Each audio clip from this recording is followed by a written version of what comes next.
Hello everyone, welcome back to Ada 24/7. I am your educator Meghna Shrivastava. So in today's session I am going to discuss each and everything about CSIR NET JRF exam. शुरू करेंगे CSIR होता क्या है. तो CSIR is the Council of Scientific and Industrial Research. ये एक research and development organisation है India में. ये वर्ल्ड का largest publicly funded research and development organisation है. अब CSIR के अंदर वेरियस रिसर्च प्रोजेक्ट्स होते हैं जो कि CSIR के लैब से ऑपरेट होते हैं. CSIR अपने रिसर्चर्स को एक फेलोशिप अमाउंट प्रोवाइड करती है जिसके लिए वो एक टेस्ट लेती है जिसे हम बोलते हैं CSIR नेट JRF एग्जाम. ये जो एग्जाम है ये कुछ 5 साइंस के सब्जेक्ट्स में होता है. जैसे यहाँ पर लिखा है chemical sciences, earth sciences, life sciences, mathematical sciences and physical sciences. ये कुछ सब्जेक्ट्स हैं जिसमें एग्जाम होता है. अगर कैंडिडेट क्वालिफाई करते हैं एग्जाम में तो उन्हें एक फेलोशिप अमाउंट मिलता है मंथली स्टाइपेंड के फॉर्म में विच इज ऑफ ₹37,000 प्लस कुछ HRA मिलता है. इसके अलावा एनुअल कॉन्टिजेंट ग्रांट मिलता है ऑफ ₹20,000.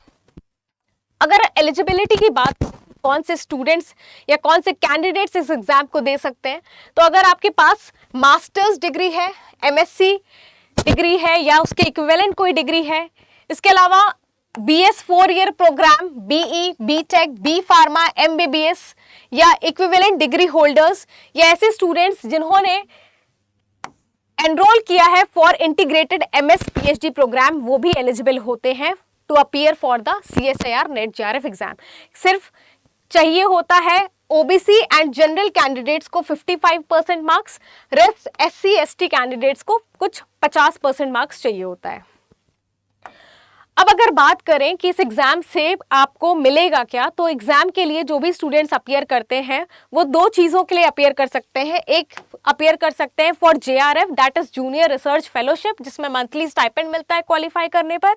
दूसरा है eligibility for assistant professor.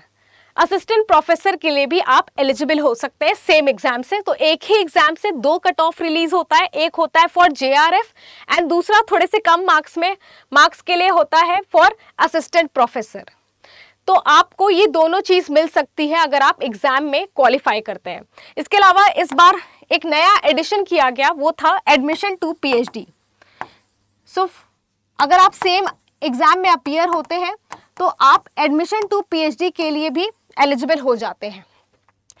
Now आगे की बात करें, कौन से ऐसे स्टूडेंट्स हैं जो अपीयर करते हैं एग्जाम में, तो सारे ग्रेजुएट स्टूडेंट्स भी कर सकते हैं साथ में, जो अपने ग्रेजुएशन के लास्ट ईयर में है या सिर्फ ग्रेजुएट है वो भी अपीयर कर सकते हैं.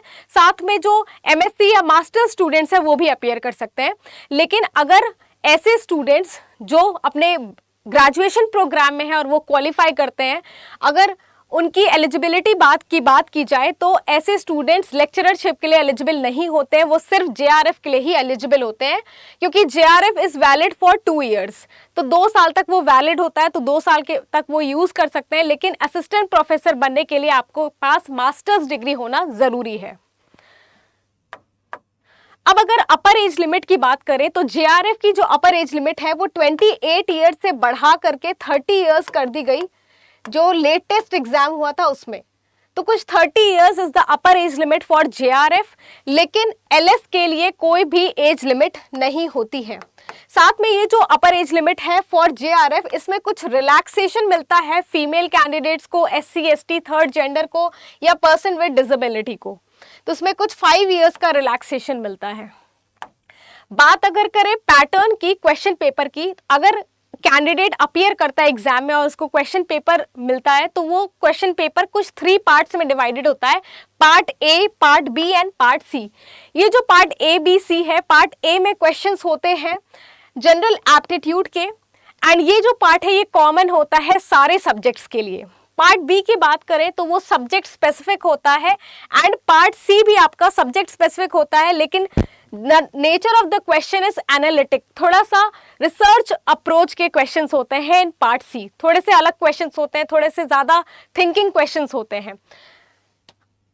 अगर मैं सब्जेक्ट वाइज, सो गाइस सबसे पहले मैं आपको बता दूं कि आप सब्सक्राइब कर सकते हैं CSIR नेट अड्डा 24/7 ऐसी सारी जानकारियों के लिए, प्लस सारे गाइडेंस के लिए, प्रिपरेशन के लिए, प्रैक्टिस के लिए, क्योंकि हम सारी चीजें प्रोवाइड करने वाले हैं. आगे अगर मैं आपको बताऊं कि सब्जेक्ट वाइज अगर हम देखें पेपर का पैटर्न, तो पार्ट ए तो सब में सेम है सारे सब्जेक्ट्स में। जैसे केमिकल साइंसेज में नंबर ऑफ क्वेश्चंस वैरी करते हैं, part A, part B, part C में total number of questions vary करते हैं। साथ में जो नेगेटिव मार्किंग का पैटर्न है वो भी वैरी करता है। सिमिलरली यहाँ पर लाइफ साइंसेज में अगेन पार्ट ए सबका सेम है, part B and part C जो है वो वैरी कर रहा है। मैथमेटिकल साइंसेज में भी पार्ट ए, पार्ट बी और सी जो है वो वैरी कर रहा है, एंड फिजिकल साइंसेज में भी पार्ट सी और पार्ट बी जो होता है वो वैरी करता है। तो गाइज मैंने आपको थोड़ा शॉर्ट में ही सारी चीज़ें बता दी हैं रिलेटेड टू एग्जाम्स।